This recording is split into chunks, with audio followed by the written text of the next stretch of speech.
গবেষণা নিয়ে আসলে জানা বা বোঝা এরকম অনেক মানুষই আমার সামনে আছেন। সম্মানিত ভাইস চ্যান্সেলর স্যার আছেন। আমি পাশাপাশি ইসমাইল গাজীকে ধন্যবাদ জানাতে চাই যে কিনা নিজেকে নদী যোদ্ধা হিসেবে আসলে আমরা চিনি। তো আমরা দেখেছি যে ভলেন্টারি অর্গানাইজেশনের সাথে উনি অনেকভাবে আছে। তো আমি আসলে কিছু বলার আগে আসলে একটা জিনিস বলতে চাই। আমি শিক্ষকতা করি গত 7 বছর। তার আগে আমি ডেভেলপমেন্ট সেক্টরে চাকরি করতাম। আমি ওয়ার্ল্ড ফিশে ছিলাম, বাংলাদেশ ইন্ডিয়া ট্রান্সবাউন্ডারি রিভার নিয়ে কাজ করেছি। তার মানে আমি একেবারে মানুষের কাছে যেরকম গিয়েছি, তারপরে আমি ইউনিভার্সিটিতে এসেছি এবং এখনো আমি এসে দেখেছি আমার একটা এক্সপার্টাইজ গ্রো করেছে, যেটা আমি বাংলাদেশে যত ডেভেলপমেন্ট প্রজেক্ট হয় এরকম 100 বিভিন্ন অর্গানাইজেশনের প্রজেক্ট আমি ইভালুয়েশন করেছি। এটা আমার একটা ইন্টারেস্টের জায়গা থেকে। আমার ইন্টারেস্টের জায়গাটা লেখালেখি, গবেষণা, এগুলো নিয়ে কথা বলা। তো আমি আজকে অন্য দিকে যাব না, শুধু গবেষণার দিকেই যদি থাকি তাহলে আমি আসলে সর্বপ্রথমে যত স্টুডেন্ট আছে সবাইকে আমি একটা ধন্যবাদ দেব। আমি চাই সবাই তাদের জন্য একটা কলকারি যে গবেষণার মধ্যে এরকম একটা কঠিন কাজকে তারা করেছে, কিন্তু এই জায়গায় আমার আসলে অনেকগুলো কথা আছে। গবেষণার ভাষায় বলা হয় পাবলিশ অর পেরিশ। তার মানে আপনি যদি কোনো কিছু পাবলিশ না করেন তাহলে এই গবেষণার কোনো মূল্যই নেই।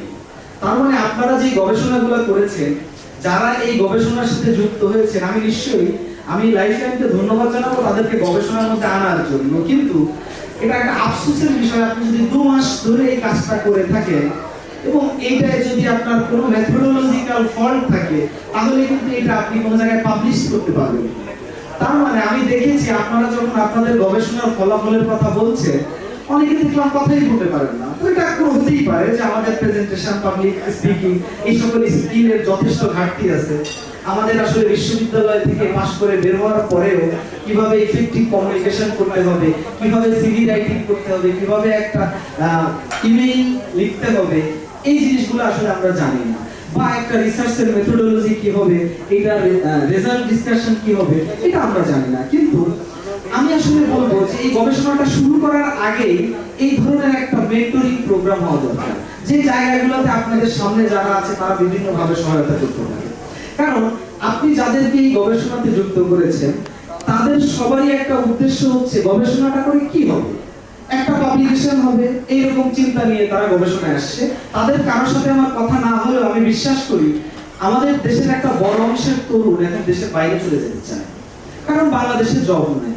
আমি এনএসডি এর একজন সার্টিফাইড ইভালুয়েটর।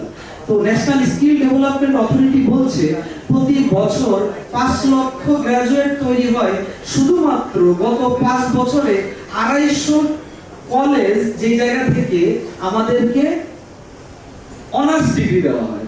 তার মানে এইরকম 5 লক্ষ গ্রাজুয়েট প্রতি বছর তৈরি হচ্ছে যাদের জব কিন্তু নাই। তার মানে বাস্তবিক অর্থেই তারা কিন্তু দেশের বাইরে চলে যেতে চায়। তো আমরা স্টুডেন্ট ভিসা বলি আর যেভাবেই বলি, সবাই চায় বিশ্ববিদ্যালয় থেকে পাশ করলে আমার একটা গবেষণা হবে।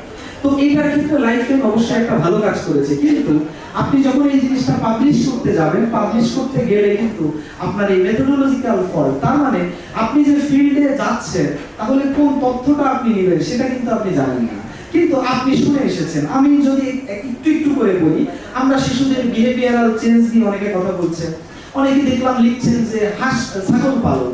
তো আমার সামনের সারিতে যারা আছেন তারা সবাই জানেন যে এরকম ছাগল পালন কিন্তু গত 50 বছর ধরে হয়ে আসছে বাংলাদেশে। এই ধরনের প্রকল্পের কোনো অভাব নাই। তাহলে এই প্রকল্পগুলো অবশ্যই ভালো, কিন্তু এটার সাথে অ্যাডিটিভ কি করবে? আপনারা অনেকেই বলছেন হোমস্টে গার্ডেনিং, তাকে যদি এটা দেওয়া যেত। কিন্তু এইটা থেকে বের হয়ে এসে যদি আপনারা এখন হাই ভ্যালু ক্রপস করেন, যে আসলে আমার পুকুরটা আছে, পুকুরে আমি চাষ করলাম, আমি হাই ভ্যালু ক্রপসের যদি চিন্তা করি, আমি পেঁপে, লেবু, তারপরে মালটা যদি চাষ করতে পারি, আমরা যদি বলি বেডে চাষ করতে পারি, মাল্টি লেয়ারে চাষ করতে পারি, টাওয়ার গার্ডেনিং এ চাষ করতে পারি। আপনি যদি রিয়েলি গবেষণা করতে চান, এই প্রতিটা জায়গায় একটু হোক সেটা 2 মাস আপনারা জ্ঞানের একটা সমুদ্রে অবগাহন করা শুরু করেছেন, হয়তোবা আপনি হাঁটু পর্যন্ত নেমেছেন, জায়গায় যেয়ে করেছেন। তো এইটা দিয়ে অবশ্যই একটা ভালো কিছু হতে পারে। টেকনিক্যাল একটা ইস্যু, যেই জায়গায় বাংলাদেশে যারা চাষাবাদ করে তাদের আপনার মাথায় একটা জিনিস রাখতে হবে, আপনি রবির সময় কোনটা হয়, টুতে কোনটা হয়। তাহলে আপনি এই যে গরিব মানুষের কথা বলছেন, 2-1 জন কথা বলছিল, জ্ঞানটা তাকে না দিতে পারেন আসলেই কোনটায় কাজে লাগবে।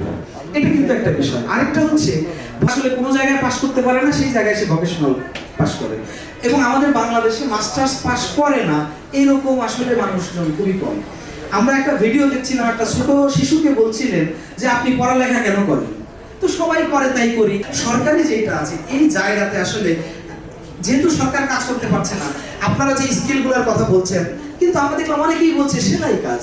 তো আপনি একটা জিনিস চিন্তা করেন, আপনি যেই গ্রামে গিয়েছেন সবাই যদি সেলাই শিখে, তাহলে কাজ জামাটা সেলাই করবে বলেন তো।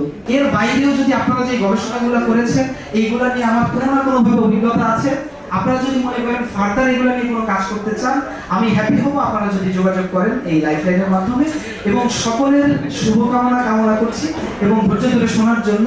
আমি একটু বেশি অবশ্যই বলেছি, এটা আমি বিশ্বাস করি। এটা বলার কারণ হচ্ছে যারা সামনে আছেন তারা আসলে আরো সামনের দিকে যাবেন, এই শুভকামনা রইল। ধন্যবাদ সবাই।